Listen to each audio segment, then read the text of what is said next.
my guest speaker today. Sharon herself is a retired teacher. Her husband also is a retired teacher. Sharon actually started her school career in Nelson, and she took her master's degree at UBC. Now, Sharon's been quite involved, especially with the elderly, and she's quite involved with hospice and Ty Watson House. So her program today basically is going to be talking about reflections, and I'm sure there's a few members out here that have some stories that can contribute to it, Sharon. So anyway, welcome my guest, Sharon.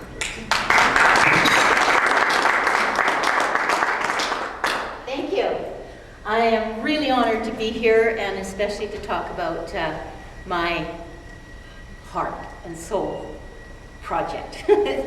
As a teacher, I got one really important calling in life, and this is my second one. Not many of us get a second calling, but I've been lucky enough to do that. This project started through the hospice when my mother-in-law was in Ty Watson House about 5.5 years ago. And she was having a tough time, and I was looking for a way to maybe ease her burdens a little bit as she was dying.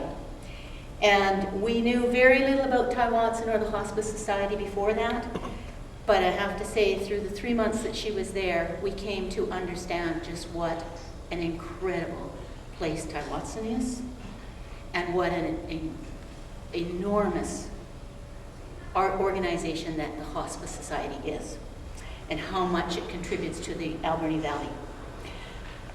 My mother-in-law was a little unhappy, so I finally, and she'd kind of finished with all of us.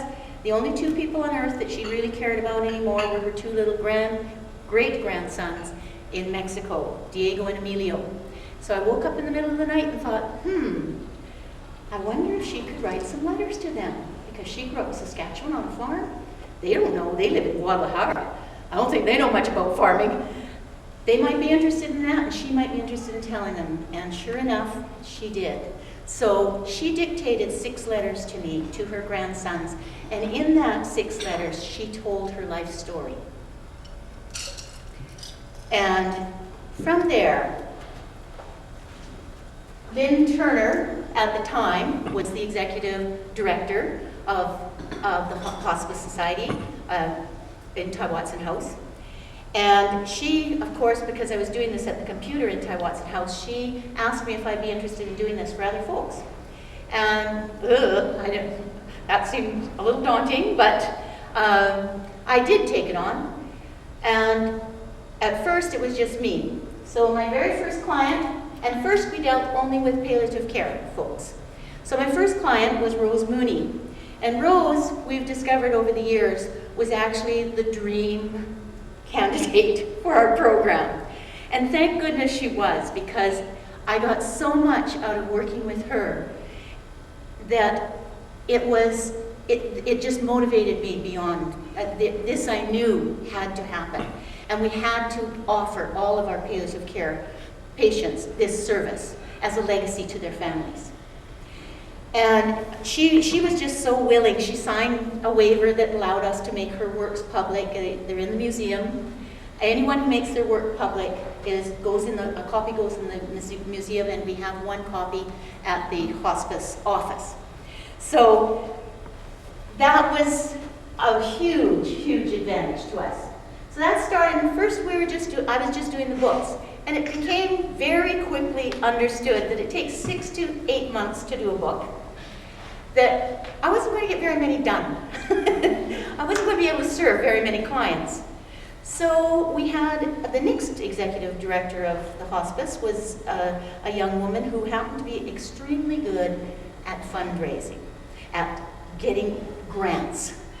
And she acquired for me, really, because I was the program at the time, a $20,000 grant to get us started on a reflections program. And it was the Seniors Horizon grant. And through that grant, we were able to bring a trainer up from the hospice in Victoria. And he told us, he did 3 days of 8 hours a day training for a group of 6 of us. So now we had a committee. And we started producing books. And we could do quite a few, still taking 6 to 8 months. And we got pretty professional at it. We do all of the editing, we do every ounce of the work. We just send it away to publish, and that it comes back in this wonderful form. But we do every single amount of work. Graham over there, who spent a lot of time on our committee with me in the early stages, and until he got this new job. We have to let him go and do that new job. We will miss him terribly because he's kind of he was our technical resident. But we did a lot of work in formatting and figuring out how to do this so that we could become very independent. Because our goal, our main goal, was to be independent from the fundraising that is done for Ty Watson House and for the other programs in the Hospice Society. It's very dependent. The operation of the house is done by the Hospice Society. The medical services, of course, are provided by VHOP. But the operation of the house is dependent on funds from the community and from grants. Unfortunately, you can never get grants for operating costs. So it takes close to $500,000 a year to operate Ty Watson House. So our goal in our committee was that we had to become self-sustaining and not take any of those funds that are raised, and people work so hard, Scotiabank, and one day, or they match our funds on a golf thing, and you know, $12,000 we can raise in one day because of Scotiabanks. The whole community has been so supportive, but we needed to be on our own. So what we do is the process of doing the interviews. We do a series of interviews on a little recorder. We transcribe that into a book, get all the pictures, involve all the family that wants to be involved, and the whole process, the interview process, all of that time is free. That's our donation to the community. The first copy to the client, to the storyteller, is free. But if the family then chooses to order more copies, which they usually do, they then cost $25 a book. But we're still locked into the 6 to 8 months. So even with 6 of us doing interviews, it was quite a challenge. So we trained another set of people the next year, and that added to our group. And we started to do CDs. And these we can do in 6 to 8 weeks. And we've discovered that people are absolutely loving our CDs because you hear the person telling their own story. You get all the warmth, all the humor, all the little giggles, the inflections, the tears. But you hear all of that, and no matter how good a writer any of us are, we cannot capture that in a book. But this has become a treasure beyond treasures for families. What we've also discovered, again, this is free, the process is free. They get their first copy is free to them. They get to listen to it, see if there need to be any little editing changes. And then they cost, for a set of 4 CDs, $15. That gives us enough just to kind of keep going in our community. We did discover a couple of years ago, we had a special lady that lived at Ty Watson House, Jenny Stewart, and she was a war bride. And her story was so compelling, became very, very good friends with Graham, and told many, many stories.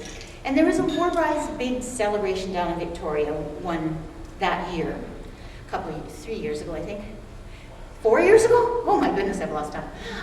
Anyway, Jenny really wanted to go and she couldn't go for health reasons. She couldn't go.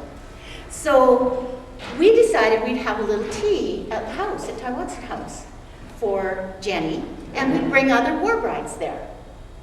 So we got war brides, several war brides from the community, and there are some really heartwarming stories of what happened out of that, some things that go way beyond what we ever expected. So Graham and I came up with the idea that we would give them a commemoration of doing a one-page thing, a one-page write-up for each of the 10 war brides. Well, of course, we got listening to their story, and in an hour interview, there was no way we could distill that down to 10 pages, or to one page. They ended up being 10 pages, so we ended up with this lovely book. And this book this is where Graham and I learned a lot about formatting, because we decided to organize them by the ship that they came to Canada on, with the last one not coming on a ship, but coming on a Lancaster plane. 5 war brides on a Lancaster plane. First non-military, probably, to ever be in a plane. Anyway, this was such a heartwarming story for everyone. And a lot of people expressed interest, not just the families. The war brides all got theirs free, but then it was $25 for everybody else. And all of their families ordered them, but we discovered that people outside of the war brides were interested in this. And so we ordered 122, which is usually our orders around 10 to 18 or 20. And we've sold every single copy except this one. And it became a real fundraiser for us. So we now do, what has happened is we are phasing these out. We are committed to a couple of folks that still have a book, but we're phasing out the individual books. But what we are doing is we are doing specialty books. Do you have a question? Just a comment about it, just to shadow what was going Yes. on with, you referenced Jenny, and Jenny Stewart, who is, that book actually ended up getting us in Huffington Post, National Post, BBC Scotland, and all part of that process. And it was big, but up until recently when Jenny's been passing, she was having a day where she was really emotionally unsettled, I guess I would say, and just fixating. And so I pulled up that book and read it to her. And just the segment where you were able to validate her life story and her process gave so much peace and comfort and giggles in like a really difficult time of death type situation. She still won't go. But she, in that moment, it really, for me, that was the sinking moment of how important your program is that it gave a legacy to a woman who had been quiet her whole life. So I'm just shadowing that. Yeah, for you in that thank moment. you. Because the point that Graham brings up is that it doesn't just provide a legacy for the family, which it is, and it's beautiful, and it's absolutely treasured. But the process of telling your life story has a lot of benefit to you yourself, to the storyteller themselves. And we've discovered that with several. With Jenny, yes, she has this legacy. With Grace, this lady, she was in palliative care when she arrived. I started with her, doing her story, and she had, she would answer in one-word sentences, but her daughter was present and knew all the stories. By the 3rd time I came, the mother was answering the questions herself. It had developed that cognitive, reawakened those cognitive dendrites and got them moving again. And by the time we finished the book, she was going on walks with her daughter and saying, "Oh, that house reminds me of something on the prairie. That was just like our house on the prairie. We got to remember to tell Sharon that." So it had sparked her memory too. So the benefits to the individual are as powerful as they are to the family.